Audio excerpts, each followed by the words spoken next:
Mesdames et messieurs, soyez les bienvenus pour cette nouvelle édition de notre journal de 15 h au sommaire de l'actualité.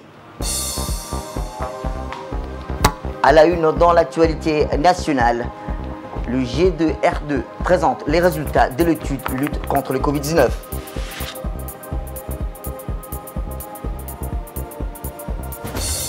Toujours dans l'actualité nationale, le ministre de la Santé a réuni l'ensemble des directeurs généraux des hôpitaux. Et enfin, dans l'actualité internationale, un reconfinement décrété après un regain de contamination au Covid-19 au Liban. C'était les titres. Merci si vous nous rejoignez. Je vous le dis dans le titre, le groupe de recherche et de réflexion pour le développement de Djibouti a présenté ce matin au comité de pilotage de lutte contre le Covid-19 les résultats de l'étude lutte contre le Covid-19 à Djibouti. Cette présentation faite en présence du Premier ministre, M. Abdelkader Khan Mohamed, et le secrétaire général de la primature, Naguib Abdallah Kamil, des membres du gouvernement et du comité scientifique, s'articulait autour de 3 axes. Le premier axe étant sur l'évolution de la propagation du Covid-19 par la modélisation mathématique incluant des paramètres tels que la durée d'incubation, durée des infections et taux de transmission. Le second axe était consacré à la mise en place des applications et des outils informatiques, mais aussi d'élaborer plusieurs couches cartographiques pour visualiser géographiquement l'évolution de la pandémie du Covid-19 à Djibouti, selon les termes des chercheurs. Et enfin, la dernière axe a mis en lumière l'impact économique, mais aussi l'incidence sociale des mesures de confinement. Rappelons que des recommandations ont été élaborées et ont fait l'objet d'intenses débats entre les participants de cette réunion de présentation. À l'issue des exposés, il a été décidé d'intensifier la collaboration entre les différents acteurs impliqués dans la lutte contre le Covid-19 afin d'améliorer l'ensemble des recommandations pour que le gouvernement puisse décider sur la base des meilleures données qui lui seront fournies. Toujours dans l'actualité nationale, la commission parlementaire d'accompagnement et de suivi de la lutte contre le Covid-19 a débuté ce matin ses entretiens avec les départements ministériels intervenant dans la réponse nationale.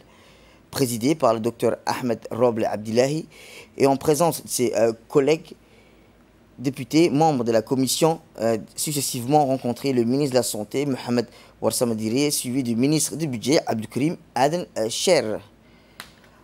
Toujours dans la réponse du Covid-19, le ministre de la Santé, M. Mohamed Ouarsama Diri, a réuni hier l'ensemble des directeurs généraux des hôpitaux afin de prendre des dispositions adaptées en prévision du plan de déconfinement prévu pour le 17 mai prochain. Enfin, la réunion s'est déroulée en présence du secrétaire général de la Santé, Dr Salah Banoïta Tourab, du directeur des régions sanitaires, Idriss Farah Guélé. Rappelons que le ministre de la Santé a exhorté les différents responsables sanitaires à prendre tous les dispositifs adéquats pour promouvoir les mesures barrières contre la Covid-19. Par ailleurs, les hôpitaux devront ainsi assurer la possibilité de dépistage volontaire pour tous les patients, se conformer dans le plus bref délai aux dispositions du décret présidentiel relatif au processus de déconfinement. À ce titre, le ministre a rappelé l'impérieuse nécessité de garantir le port obligatoire des masques pour les patients, des lavages systématiques des mains, des infections permanentes des surfaces en milieu hospitalier. Et toujours concernant le Covid-19, voici le point de presse quotidien du secrétaire général du ministre de la Santé concernant l'évolution du Covid-19 dans notre pays. Sur la situation Covid-19, ce mercredi 13 mai 2020 se présente ainsi. Nous avons effectué 331 tests, 12 cas se sont révélés positifs et nous avons fait un contrôle. Nous avons trouvé 14 cas guéris qui doivent sortir de leur centre de traitement. À l'instar du reste du monde, la pandémie à Djibouti tend au ralentissement. En dépit des efforts soutenus de recherche active des cas de contact par les unités d'investigation du ministère de la Santé et de ses partenaires, nous observons une diminution de nouvelles contaminations. Il faut noter que les nouveaux cas détectés sont toujours asymptomatiques ou paucisymptomatiques. Il est primordial de poursuivre les efforts pour maintenir cette tendance à la baisse de nouveaux cas, en respectant tous les gestes barrières, notamment à l'approche de la probable sortie du confinement. Nous rappelons également, comme toujours, le numéro vert, le 15-17, qui est à votre disposition en cas de suspicion d'infection au Covid-19 ou pour toute préoccupation ou information concernant cette pandémie. Enfin, le bilan global depuis le début de l'épidémie à Djibouti s'élève à 16 424 tests réalisés, 1268 cas positifs détectés et 900 cas sont confirmés guéris. Et nous déplorons toujours 3 décès. Merci. Restez chez vous. Autre actualité nationale, eh bien, la lutte contre le Covid-19 à Djibouti s'intensifie avec la mise en place récemment d'un dépistage massif et le renforcement des moyens d'analyse. Ainsi, les Djiboutiens continuent d'affluer vers les différents sites de dépistage, même si en cette période du mois béni du Ramadan, comme ici devant l'hôpital Bouffar, où les tests de dépistage sont scellants et les normes de l'OMS et dans le respect des règles d'hygiène. Les sites de prélèvement constituent la première étape d'un long processus sur lequel plusieurs services interviennent et ont mobilisé beaucoup de moyens pour déclarer enfin un échantillon positif ou négatif au Covid-19. C'est pour comprendre ce processus que notre équipe s'est trouvée au cœur du laboratoire de biologie moléculaire qui a renforcé ses moyens et a fait d'aujourd'hui un travail remarquable.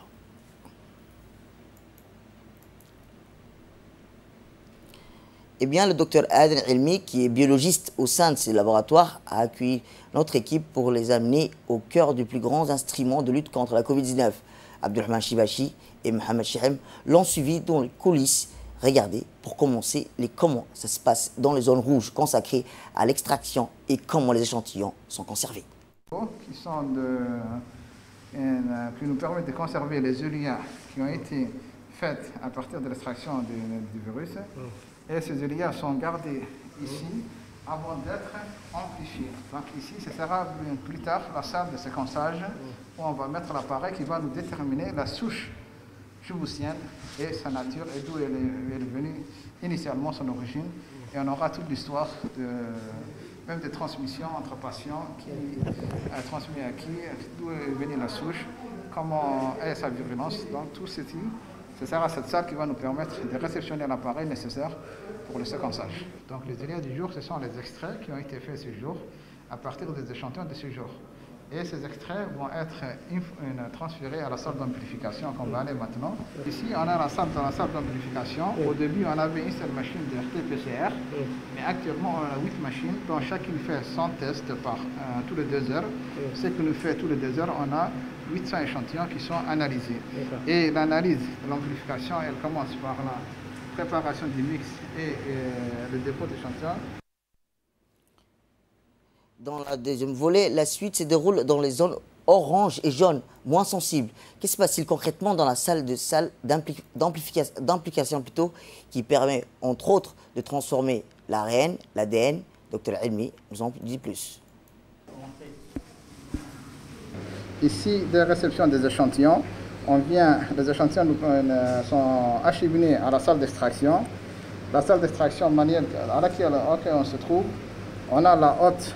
Sous la hotte vont être extraits les acides nucléiques du virus SARS-CoV-2 du Covid-19. Puis on va passer à l'autre salle, qui est la salle d'extraction automatique. Ici, on a la salle d'extraction automatique, où on a des extracteurs automatiques qui nous permettent d'avoir une grande cadence en matière de traitement des échantillons. Et parmi se trouve cet appareil qui accube. Et il nous permet d'extraire jusqu'à 12 échantillons tous les 25 minutes, ce qui nous permet d'avoir une grande cadence par heure de 50 échantillons. Ce sont des échantillons qui ont été prélevés en cours de traitement. Une fois qu'ils sont revenus, on les conserve ici à 30 degrés jusqu'à une utilisation ultérieure pour d'autres analyses si nécessaire. Par exemple, pour les gens qui sont positifs, on reprend les échantillons et on va utiliser d'autres analyses telles que le séquençage ultérieurement sur le même échantillon. Ici, c'est la chambre froide. À l'intérieur de cette chambre froide sont conservés les échantillons primaires, les réactifs d'amplification, les réactifs d'extraction, mais aussi les éoliens. Donc ici, on a une chambre à +4 qui nous permet d'avoir, c'est une enceinte, une frigorifiée, qui nous permet de garder entre 2 à 8 degrés les réactifs qui sont gardés à cette température. Et ici, vous voyez, ce sont les réactifs. Ce sont les réactifs qui sont utilisés pour l'amplification, qui sont stockés ici à moins 30 degrés Celsius.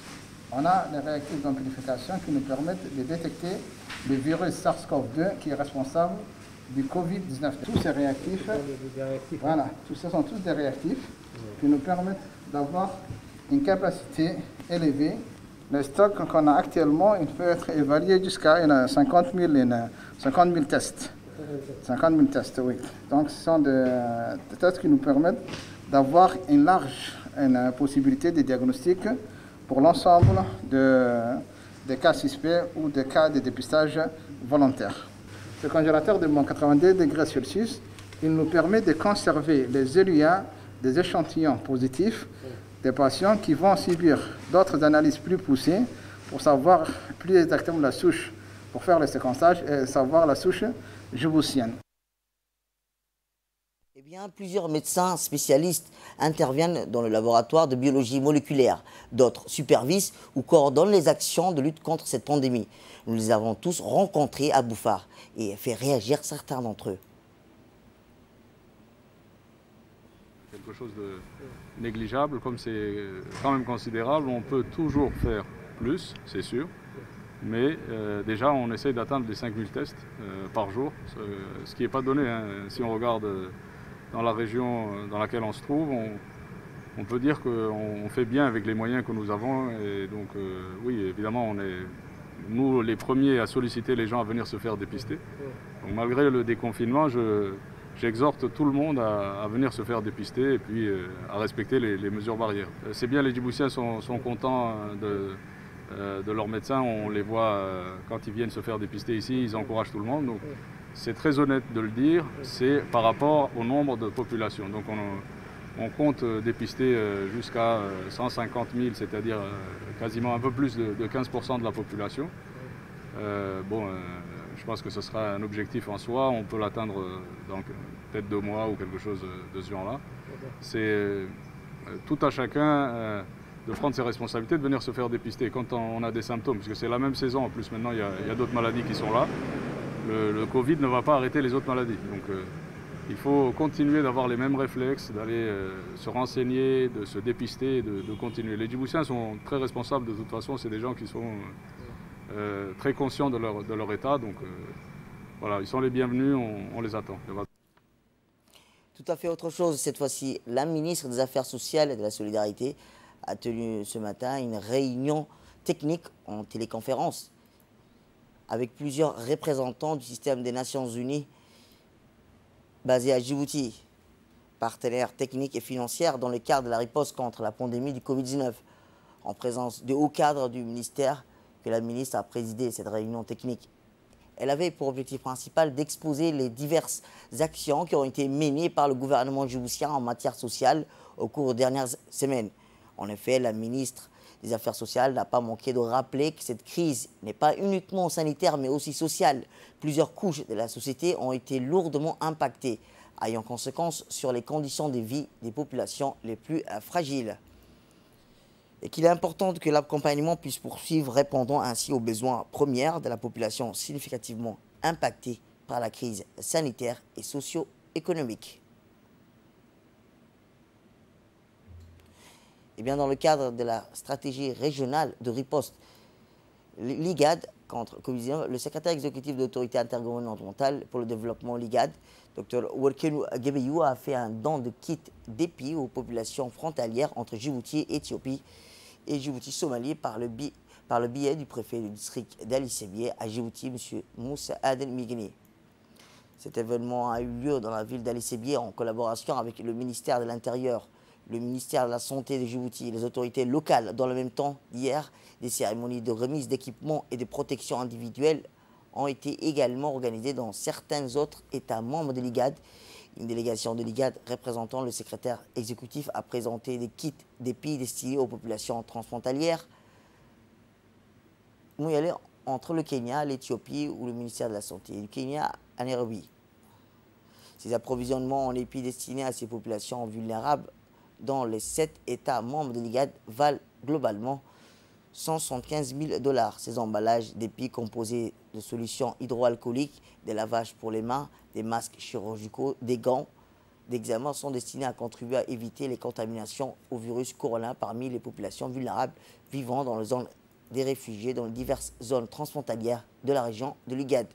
Suite aux recommandations formulées par le sommet de l'IGAD sur le Covid-19 fin mars cette année, la réunion virtuelle des ministres de la Santé, le secrétaire de l'IGAD s'est associé pour soutenir les efforts des États membres dans la lutte contre la pandémie. Les populations transfrontalières des réfugiés, les personnes déplacées à l'interne sont parmi les plus vulnérables. Le préfet Moussa Aden Migné a remercié le secrétaire exécutif d'avoir pris le temps de se rendre dans cette ville du district d'Ali Sébié et s'est félicité de ce geste. La région d'Ali Sébié, a-t-il dit, est transfrontalière de la Somalie et de l'Éthiopie. Et nous avons des grandes populations vivant à travers ces frontières qui ont besoin de ces équipements. Maintenant, a déclaré Moussa Aden, accompagnant le secrétaire exécutif au camp de réfugiés d'Orlol pour sa juridiction et pour assister à la cérémonie de don. Le secrétaire exécutif de l'IGAD a déclaré que personne ne devrait être laissé pour compte dans notre souci de vaincre la pandémie, a déclaré le secrétaire exécutif de l'IGAD lors d'un entretien avec les médias au bureau du préfet. Il a ajouté qu'en soutenant les populations vulnérables, nous garantissons la sécurité pour tous. Dr Wekine a également rappelé qu'une approche inclusive et globale était primordiale dans la stratégie de riposte de l'IGAD pour vaincre le Covid-19. Par la suite, le secrétaire exécutif de l'autorité intergouvernementale pour le développement, Dr Workenu Gebeyu, a remis hier des équipements et des protections individuelles à la population de réfugiés vivant dans le camp de réfugiés d'Orlol à Djibouti. Cet événement a eu lieu au camp des réfugiés d'Orlol en collaboration avec le ministère de l'Intérieur, le ministère de la Santé de Djibouti, les autorités locales. Dans le même temps d'hier, des cérémonies de remise d'équipements et de protections individuelles ont été également organisées dans certains autres États membres de l'IGAD. Une délégation de l'IGAD représentant le secrétaire exécutif a présenté des kits d'épis destinés aux populations transfrontalières entre le Kenya et l'Éthiopie. Et dans l'actualité internationale, je vous le disais dans le titre, le gouvernement libanais a décrété un confinement total de 4 jours à partir de mercredi soir après que de nouvelles contaminations au nouveau Covid-19. L'assouplissement des restrictions au Liban aura été de courte durée en raison d'une reprise des nombres de contaminations et d'un nouveau Covid-19. Le gouvernement libanais a décidé de se reconfiner la population pendant 4 jours à partir de mercredi soir. Après avoir annoncé mi-mars une série de mesures visant à endiguer la propagation de l'épidémie, le Liban a amorcé fin avril un plan de déconfinement progressif. Le pays a officiellement recensé 870 infections à la maladie Covid-19, dont 26 décès et parmi ces contaminations, 100 nouveaux cas. Le pays a entré depuis lundi dans la 3e phase d'assouplissement des mesures avec une ligne de mire, la réouverture progressive des établissements scolaires à partir du 25 mai et celle de l'aéroport le 8 juin prochain. Et au Niger, plus de au moins 75 terroristes du groupe Boko Haram ont été neutralisés et d'importants matériels récupérés par l'armée nigérienne en coordination avec les forces multinationales mixtes dans 2 opérations menées lundi dernier dans la région de Difa, extrême sud-est du pays.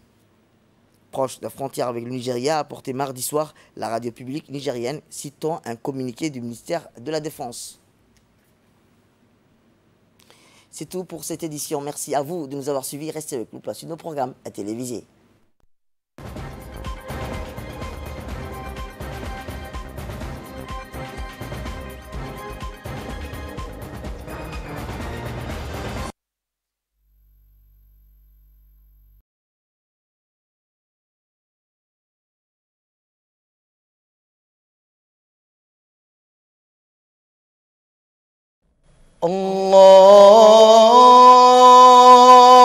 الله أكبر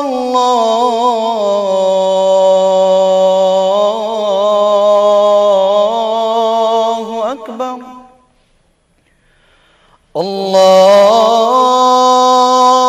الله أكبر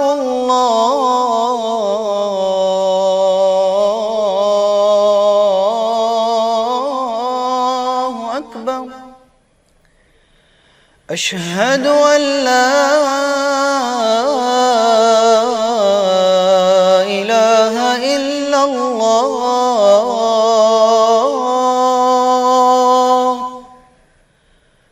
أشهد أن لا